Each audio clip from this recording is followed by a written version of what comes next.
பறையர் எழுச்சியே தமிழர்களின் மீட்சி, பறையர் பெருங்குடி சமூகத்தின் மீது திணிக்கப்படும் தலித் என்ற சொல்லையும் தமிழர்கள் மீது திணிக்கப்படும் திராவிடன் என்ற சொல்லையும் வேறறுப்போம். பறையர் பேர்ன வரலாற்றையும் நம் இனத்தினுடைய முன்னோர்களின் வரலாற்றையும் முன்னெடுப்போம்.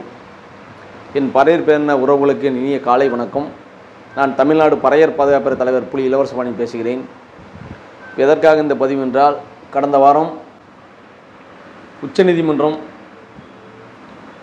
பட்டியல் சமூகத்திற்குள்ள 18% இடஒதுக்கீட்டில் உள் இடஒதுக்கீடாக சக்கிலிய சமூகத்துக்கு வழங்கிய 3% செல்லும் என்று உச்சநீதிமன்றம் ஒரு தீர்ப்பினை அறிவித்திருக்கிறது. இது பட்டியல் சமூகத்தில் உள்ள பிற சமூகத்திற்கு மிகுந்த வேதனைக்குரியதாகும். ஏனென்று சொன்னால், அரசியல் அமைப்பு விதி 14 படி இது பட்டியல் சமூகத்திற்கு எதிரானது. 2011 சாதிவாரி கணக்கெடுப்பின்படி பார்த்தால் தமிழ்நாட்டிலே 21 லட்சம் தான் சக்கிலிய சமூகம் இருக்கிறார்கள். பறையர் சமூகமானது 94 லட்சம் இருக்கின்றது. அதுபோல் பல்லர் சமூகம் 24 லட்சத்தை கொண்ட சமூகம்.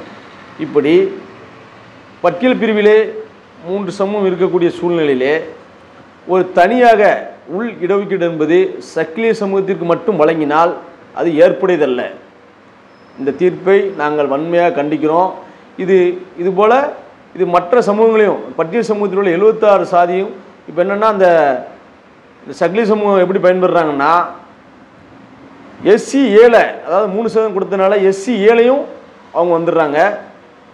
பொதுவில் SC கொடுக்கப்பட்ட இடஒதுக்கீடு 15 அந்த பொதுவிலையும் அவங்க வந்துடுறாங்க. அப்போது நம்மளுடைய உரிமைகளை, அதாவது இந்த பறையர் சமூகத்தினுடைய உரிமைகளையும் பல்லர் சமூகத்தினுடைய உரிமைகளையும் தட்டி பறிக்கின்ற வேலையாக இந்த தீர்ப்பு இருக்கிறது.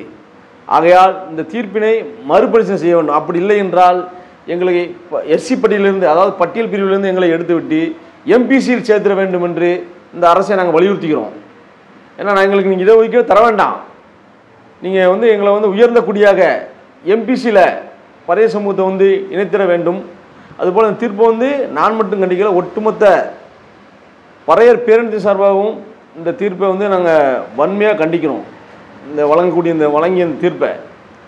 ஏன்னா அரசியல் அமைப்பு சட்டமே சொல்லுது, அரசியல் அமைப்பு சட்டம் விதி 14 படியே இது சொல்லுது. நான் சொல்லலை, இது அம்பேத்கருடைய பேரன் பிரகாஷ் அம்பேத்கர் இதை பதிவு செய்கிறார். என்ன பதிவு செய்கிறார் என்று சொன்னால், இந்திய அரசியல் அமைப்பு விதி 14 படி இது பட்டியல் சமூகத்துக்கு எதிரான தீர்ப்பு என்று